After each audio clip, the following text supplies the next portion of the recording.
pohon ini bagus kan untuk apa kita. Iya udah bisa buat bangku kan. Pakai tebang aja. Iya biar dong kita. Jangan bangku. Ngapain kalian? Kalian menebang pohon ini ya? Pak kami lah. Kalian nggak tahu dampaknya kalau menebang pohon secara sembarangan? Ya urusan kami. Jangan gitu lah Kalau menebang pohon secara sembarangan bisa menyebabkan erosi, bahkan banjir, dan juga akan mengurangi populasi udara segar bagi manusia. Padahal ada loh peraturan tentang penebangan pohon ini, yaitu di pasal Undang-Undang Nomor 18 Tahun 2013 tentang pencegahan penebangan hutan. Padahal ada loh pasal 82 yang mengatakan mengatur sanksi pidana bagi orang yang dengan sengaja melakukan penebangan pohon secara liar loh. Itu sanksinya bakalan dipenjara 5 tahun dan bakalan kena denda 2,5 miliar loh. Selain itu ada juga loh pasal 83 ayat 1 menjelaskan penindakan tegas termasuk penebangan hutan secara liar bakal dipenjara 15 tahun dan diberikan denda 100 triliun. Jadi kalian masih mau menebang pohon? Masih mau? Kabur. Penebangan pohon secara liar atau illegal logging merupakan salah satu bentuk kejahatan lingkungan yang masih sering terjadi di Indonesia. Ada berbagai faktor yang mendorong aktivitas ini dan semuanya berkaitan erat dengan ketentuan hukum, khususnya Undang-Undang Nomor 18 Tahun 2013. Faktor pertama berasal dari manusia itu sendiri. Rendahnya kesadaran masyarakat terhadap pentingnya menjaga kelestarian hutan. Ditambah tekanan ekonomi sering membuat mereka terlibat dalam penebangan liar.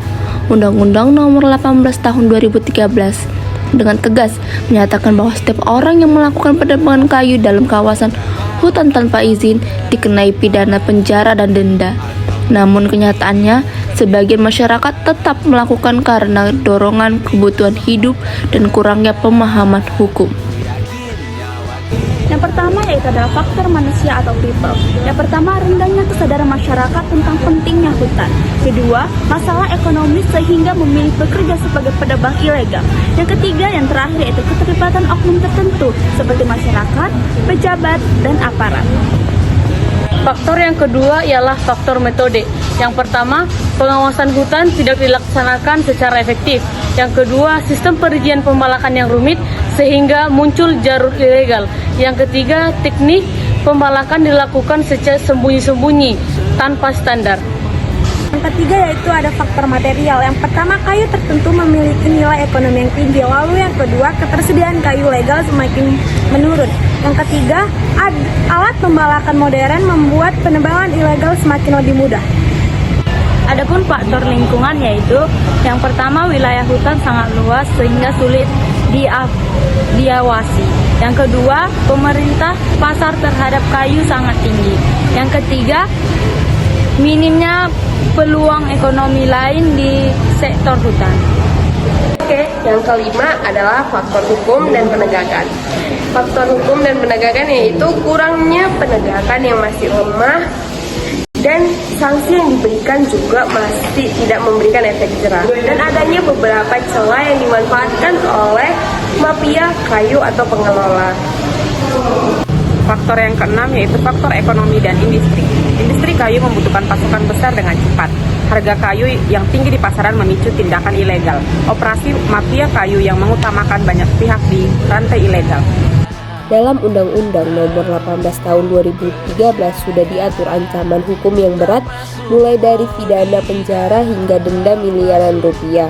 Undang-undang ini bahkan menjerat bukan hanya pelaku lapangan tetapi juga pengangkut, pengelola, pembeli, dan korporasi yang terlibat.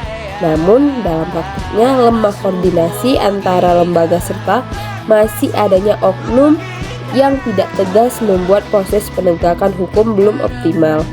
Hal ini membuka peluang bagi jaringan mafia kayu untuk terus berkembang.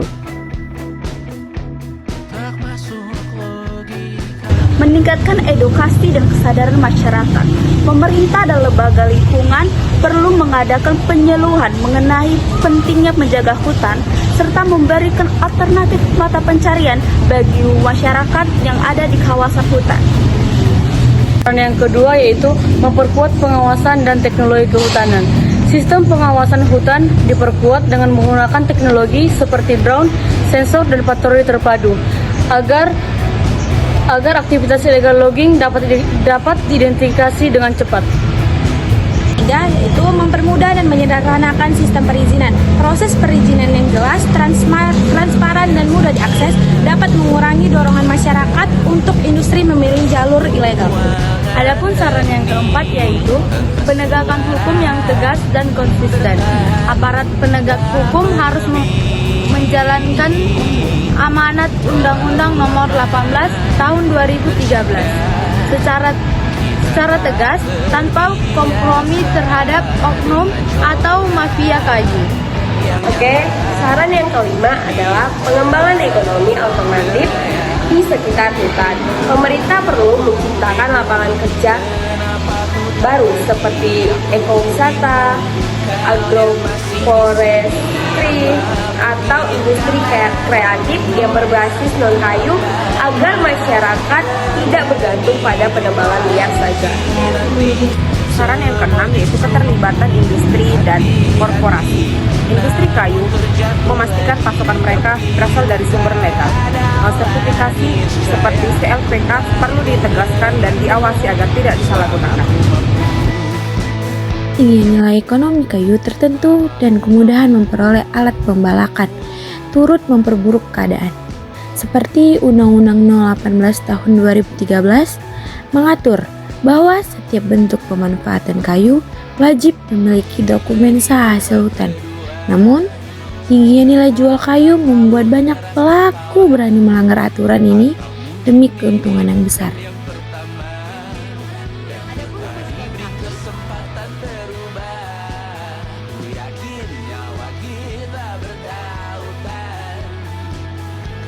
berbagai coba